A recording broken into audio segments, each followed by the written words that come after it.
एक समय की बात है, माधोपुर नामक गांव में सीमा अपने बूढ़े माता पिता के साथ रहती थी। माता पिता बूढ़े हो चुके थे, इसलिए उनके घर कोई भी आमदनी का जरिया नहीं होता है। सीमा अपनी पढ़ाई बीच में ही बंद करके नौकरी करने की सोचती है। सीमा देखने में बहुत सुंदर थी। देखने में वो जितनी सुंदर थी, उसके साथ साथ उतनी ही सीधी और शांत स्वभाव की थी। एक दिन सीमा इंटरव्यू के लिए जा रही थी। माँ, मैं इंटरव्यू के लिए जा रही हूँ, आने में लेट भी हो सकता है, आप चिंता मत करना। बेटी, अपना ख्याल रखना। फिर सीमा घर से निकल जाती है और ऑटो वाले का इंतजार करने लगती है। फिर एक ऑटो वाला वहाँ पर आकर रुक जाता है और कहता है, अरे कहाँ जाना है मैडम? जबलपुर जाना है भैया। जबलपुर जाने के 30 रुपए लगेंगे। ठीक है भैया, तुम अपने 30 रुपए ले लेना। ठीक है, बैठ जाओ, मैं जबलपुर छोड़ दूंगा तुम्हें। फिर सीमा ऑफिस पहुंच जाती है। इंटरव्यू हो जाता है। सीमा को नौकरी भी मिल जाती है। सीमा इस बात से बहुत खुश होती है और घर आकर अपने माँ बाबा को बताती है, माँ बाबा, मुझे एक अच्छी नौकरी मिल गई, ये लो मिठाई, मुंह मीठा करो। अरे बेटा, इतनी बड़ी खुशखबरी है। तूने एक बेटे होने का फर्ज निभाया है।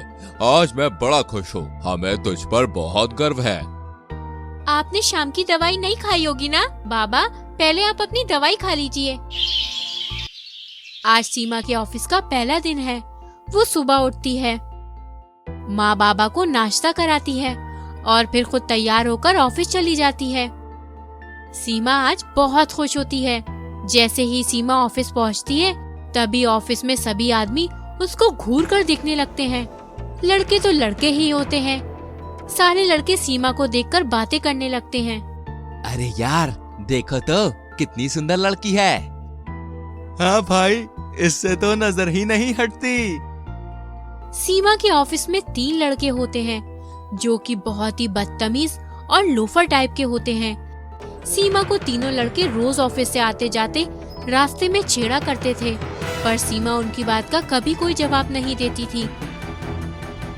एक दिन जब सीमा ऑफिस की कैंटीन के पास खड़ी होती है, तभी वहाँ मोहन आकर उससे बदतमीजी करता है और मजाक मजाक में सीमा का दुपट्टा भी खींच लेता है। मोहन का ये बर्ताव सीमा को बिल्कुल पसंद नहीं आता और वो रोहन को कसकर एक थप्पड़ देती है। ये देखकर सभी हंसने लगते हैं। मोहन अपना गाल सहलाने लगता है। तूने आज मुझे चांटा मारा, इस थप्पड़ का बदला तो मैं तुझसे लेके ही रहूंगा। अपनी हद में रहो मोहन, मैं तुझसे कुछ नहीं बोलती और ना ही तुमसे कुछ बात करना चाहती हूँ। मुझे फालतू में परेशान मत करो, मैं कोई ऐसी वैसी लड़की नहीं हूँ। सीमा को रोहन के इस बर्ताव से बहुत गुस्सा आता है और वो वहाँ से चली जाती है। सीमा उन तीनों की बातों को नजरअंदाज करती थी और अपना काम दिल लगाकर करती थी। इस तरह कुछ दिन बीत जाते हैं। एक दिन मोहन के बॉस उसे खूब डांटते हैं। अरे दोस्त, क्या बात है, तुम आजकल रोज अपने बॉस से डांट सुनते हो? क्या चल रहा है? आजकल तुम बड़े गुमसुम दिखाई दे रहे हो। अरे क्या बताऊं यार दोस्त, आजकल मेरा काम है, मन ही नहीं लगता। अरे पर क्यों यार? अरे यार, जब से मैंने सीमा को देखा है ना, मैं बस उसी को पाने की कोशिश कर रहा हूँ। अरे मैं तो उसकी सुंदरता में खो सा गया हूँ यार, पर वो मुझे बिल्कुल भी भाव नहीं देती है।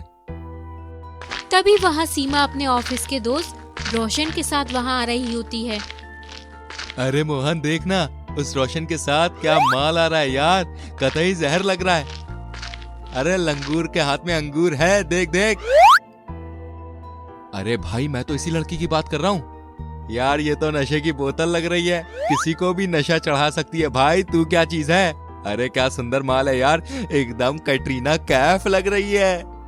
फिर एक दिन मोहन सीमा के पास जाता है। ओ जाने मन, कहाँ जा रही हो अकेले अकेले? हमें भी साथ ले चलो। अरे अपने प्यार के समंदर में हमें भी गोते लगवाओ। एक बार अगर तुमने मुझे फिर से जाने मन बोला ना, तो एक जोर का लगाऊंगी। चुपचाप यहाँ से चले जाओ, नहीं तो मुझसे बुरा कोई नहीं होगा। उस दिन मेरे हाथ का तमाचा भूल गए तुम। अरे वो तमाचा नहीं जाने मन, मेरे लिए तो एक तोहफा था। कम से कम तुमने मुझे उसी बहाने छुआ तो। अरे सीमा, तुम गुस्से में क्या होती हो यार? मुझे बड़ी अच्छी लगती हो, बड़ी कमाल की लगती हो। मैं सही कह रहा हूँ, मैं तुमसे शादी करना चाहता हूँ। मुझसे शादी करने का सपना छोड़ दो तुम और निकल जाओ यहाँ से। बड़ा आया मुझसे शादी करने वाला। ये बोलकर सीमा गुस्से में चली जाती है। कुछ दिनों के बाद एक दिन सीमा को ऑफिस में काम करते करते रात हो जाती है। सीमा मन ही मन सोचती है, आज तो बहुत लेट हो गई यार। तभी वहाँ मोहन आ जाता है। अरे सीमा जी, आप हमसे बात काहे नहीं करती हैं? आज मैं आपको घर छोड़ देता हूँ, चलिए। नहीं, मैं घर खुद चली जाऊंगी। सीमा जी, इस टाइम आपको गाड़ी नहीं मिलेगी, चलिए मैं आपको घर छोड़ देता हूँ।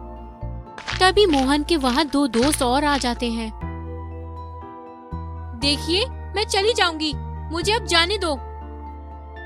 मोहन का एक दोस्त सीमा का हाथ पकड़ लेता है। सीमा बहुत घबरा जाती है। देखो, मुझे छोड़ दो, नहीं तो मैं पुलिस के पास फोन कर दूंगी।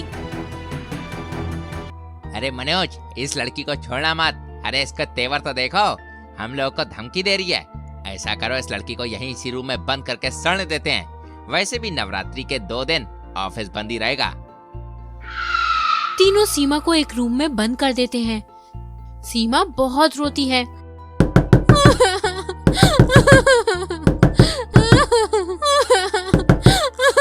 मगर उसकी कोई नहीं सुनता।